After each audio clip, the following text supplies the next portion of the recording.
Hello everyone, welcome back to another episode of r/pettyrevenge. In today's episode, seller made cousin drive an hour and backed out of deal. We made him drive to my house and got paid less than agreed before. He ruined my childhood. I threw away his letters and cut him away from his family. Loud in hotel. Enjoy the alarm. Before we get started, make sure to subscribe so you will never miss a video. So let's get started. Seller made cousin drive an hour and backed out of deal. We made him drive to my house and got paid less than agreed before. So about a year and some change ago, my cousin was stationed at the Air Force Base close to my house and was living with us. He's a tool shopaholic. He says things are cheaper where I live. He finds 25 rolls of 12 halves wire at almost 50% less than at the store. Obviously, my cousin thought it was a bargain. He made an offer and the guy accepted. We drive down an hour, and this guy says he got a better offer. Naturally, my cousin gets pissed and bummed out. I told him we should totally mess with this guy. I got the same app and found the post.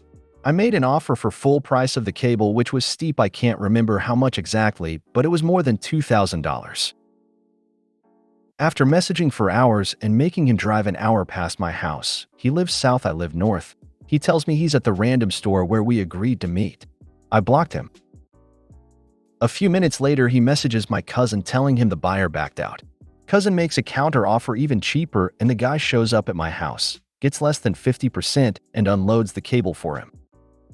Cousin wasn't sad anymore. Good looking out for your cousin, but I also commend your low-effort, high-yield pettiness. Low-effort, high-yield pettiness should be its own sub. Great idea, perfect execution, plus you totally nailed the spirit of the sub. November 10th.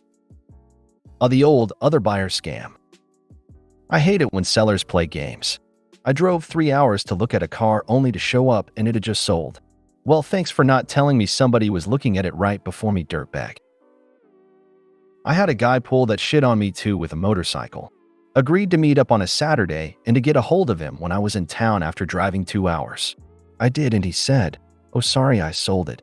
Sorry for the misunderstanding." Motherfucker, the only misunderstanding here is you not telling me you sold it when we had an agreement to meet up. Isn't that like common courtesy? If you sell something, maybe call and cancel plans with the other person that is coming up? Why the hell did he back out if he didn't actually have another buyer? When he got the full price offer from OP, he could have screwed over his second buyer as well. Seller totally deserves that.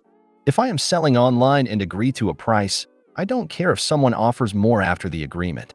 Unless the initial sale falls through, I ain't no show. I am not going to sell it for more. I agreed to a price, so just get the deal done and move on. He ruined my childhood. I threw away his letters and cut him away from his family.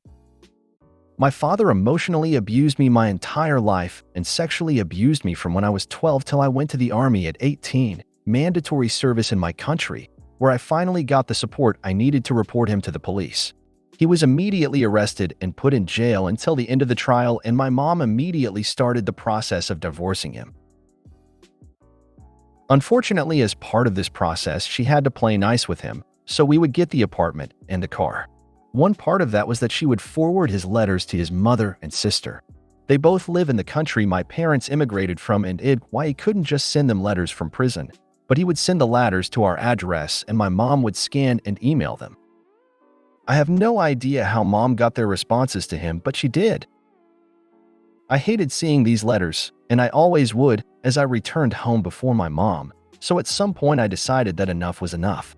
I opened the letter, read the first few lines just to see how miserable he was in jail, and then threw it away at the recycling across the road. The letters still kept coming, and I kept throwing them away, until he got desperate enough to use registered mail.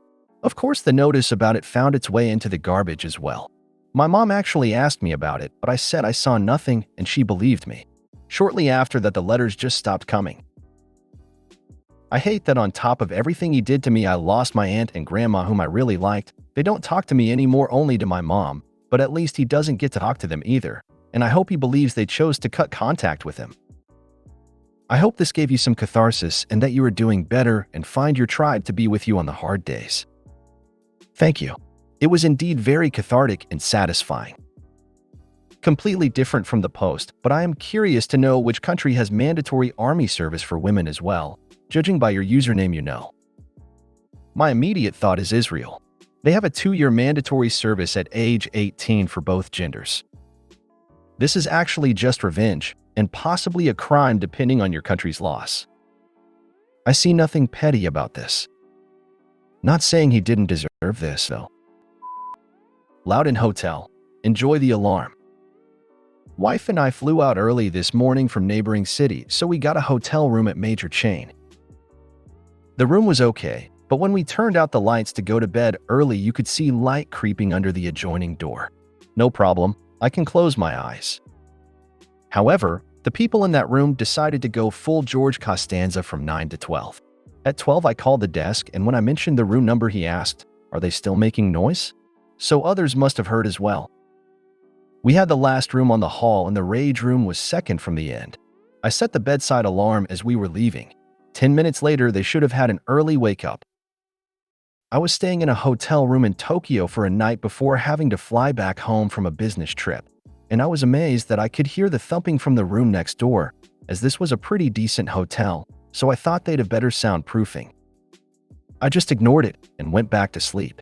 The next day, as I was getting ready to leave the hotel, my wife called and asked me if I'd felt the earthquake she'd read about. I was once walking home drunk and stumbled. Thought, wow, I'm drunker than I thought. Got home, and my ex was awake and white-faced at 2 a.m. Did you feel the earthquake? What? Ah. She told it for years as he was so drunk, he didn't even notice an earthquake. Great one.